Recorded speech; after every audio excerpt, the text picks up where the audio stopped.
The draft room in Houston was buzzing with activity, and we finally have the inside scoop on a move that almost changed everything for our favorite team. As an insider who lives and breathes Houston football, I can tell you that the tension during pick 59 was higher than anyone realized. We were one phone call away from a completely different roster, and you need to hear why this specific decision matters for our future. Please subscribe and join our community as we break this down together. Marlon Klein is now officially a member of our squad, but the story of how he got here is far more complicated than a simple name being called on a stage. Our general manager, Nick Caserio, recently opened up about the chaotic moments surrounding that 59th overall selection during the draft in Pittsburgh. It turns out that the front office was incredibly busy on the phones, looking to continue their aggressive streak of deals after already moving up for Keelan Rutledge and Caden McDonald. Caserio admitted that several trade scenarios were actively on the table to move back even further from that spot. The team felt they could gain more assets and still secure the talented Michigan tight end a few slots later. However, in the high-stakes environment of the draft, those potential deals fell through at the last second. When the phone lines went quiet, the decision-makers had to be ready to pivot immediately. Instead of moving back and risking losing their target, they decided to stick with their original plan and bring this young man to Houston. This wasn't a panic move, as the front office had been consistent in their evaluation of the prospect from the very beginning of the scouting process. They liked his frame, his blocking potential, and his ability to contribute as a vertical threat. Even though many draft experts were surprised by the timing, the Texans saw a player who fit their specific culture and offensive needs. We have to look at the context of the tight end market during that second day. Several players at the position were being taken in bunches, which meant if the team had successfully traded down, there was a massive risk that their preferred choice would be gone. By staying put, Caserio ensured that the team addressed a glaring need for depth without leaving it to chance. It shows a level of discipline that we have come to expect from this regime. They are always looking for value, but they won't gamble with a player they truly believe in. This reveal gives us a rare look into the mind of the general manager and how he balances the desire for more picks with the reality of building a winning roster right now. The decision to prioritize this specific athlete tells us a lot about where the offense is heading under the current coaching staff. Coming from a prestigious program like Michigan, he was taught the fundamentals of physical football in a system that demands excellence from its blockers. While his statistics in college might not jump off the page, his tape shows a player who was often underutilized as a receiver despite possessing elite athletic traits. He has the size to handle defensive ends at the point of attack, which is something this team desperately needs to improve our run game efficiency. If you watch the way he moves in the open field, you see a vertical threat who can stretch the seam and give our quarterback a massive target in the red zone. The staff clearly views him as a high-ceiling project who can contribute on special teams immediately while he refines his route running. There is a specific mold of player that thrives in our system, and this young man fits it perfectly. He is a blue-collar worker with a high football IQ, and he understands the responsibilities of playing in line. By adding him to the room, the Texans are creating a more versatile unit that can disguise plays better. Having a tight end who can actually block allows the offensive coordinator to stay in heavy personnel without telegraphing a run play. It makes life easier for the wide receivers because defenses have to respect the middle of the field. We have seen similar prospects come out of big-time programs and blossom once they get into a pro-style passing attack.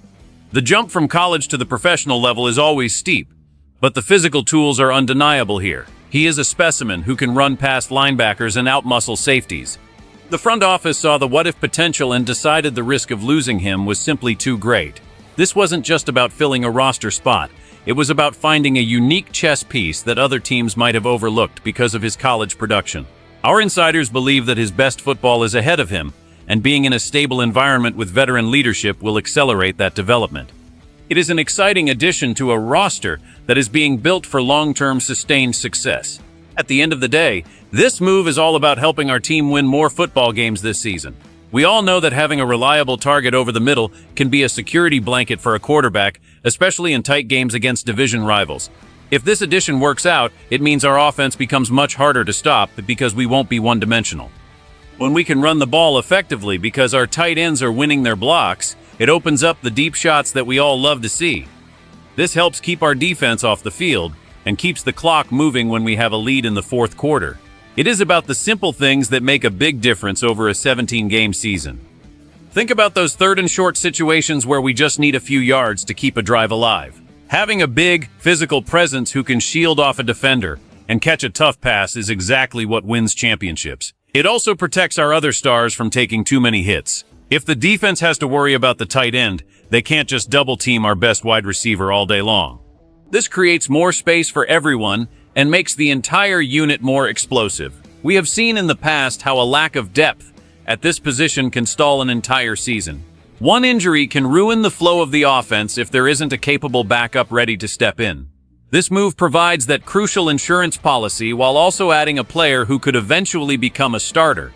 For the fans who have watched this team through the lean years, seeing this kind of smart, calculated roster building is a breath of fresh air. It shows that the front office isn't just throwing darts at a board.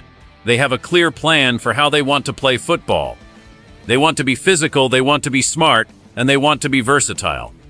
This selection ticks all of those boxes. It might not be the flashiest highlight on the evening news, but it is the kind of move that solidifies a roster and builds a winning culture. We are building something special in Houston, and every piece of the puzzle matters. Let us talk about the two different paths this could take, because the stakes are incredibly high for our future.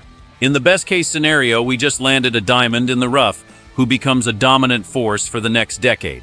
Imagine him developing into a Pro Bowl caliber player who dominates the middle of the field and becomes our quarterback's favorite target. If that happens, the decision to stay at pick 59 will look like a stroke of genius by the front office. We would have a cornerstone player at a premium position for a fraction of the cost of a high-priced veteran. The offense would be unstoppable, and we would be clear favorites to win the AFC South again. But we also have to consider the alternative if things don't go as planned. If he struggles to adapt to the speed of the professional game, or if his blocking doesn't translate, we might regret not taking that trade back.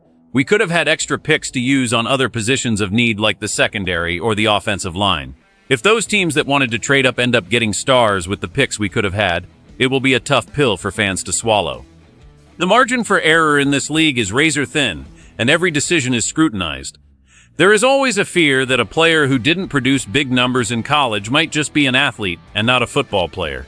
We have seen high-profile picks fail before, and it can set a franchise back for years. However, the tension is what makes being a fan so exciting. We are all waiting to see if this gamble pays off when the pads come on in training camp. The coaches are putting a lot of faith in their ability to develop this raw talent into a finished product. If they are right, we are looking at a very bright future. If they are wrong, the critics will be loud. But that is the reality of the NFL draft. You have to take risks to get big rewards. We are all hoping for the best, because this team feels like it is on the verge of something truly great. The locker room is watching, the fans are waiting, and the pressure is on. After looking at all the evidence, it is clear that the Texans had a very specific plan, and they stuck to it when the pressure was on. Nick Caserio showed that he values his scouting report more than just accumulating extra picks for the sake of it. He saw a player who could change the dynamic of the offense, and he wasn't willing to let him get away. Now, it is up to the player to prove the front office right. Be honest with me, do you think it was the right move to stay at 59? Or would you have preferred to trade back and get more assets? I want to hear your thoughts in the comments, because your opinion as a fan is what matters most.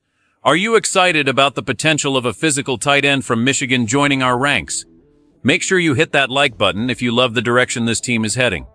Don't forget to subscribe and turn on those notifications so you never miss an update on our Houston Texans. We are going to be following this story all through the summer, and you won't want to miss a second of it.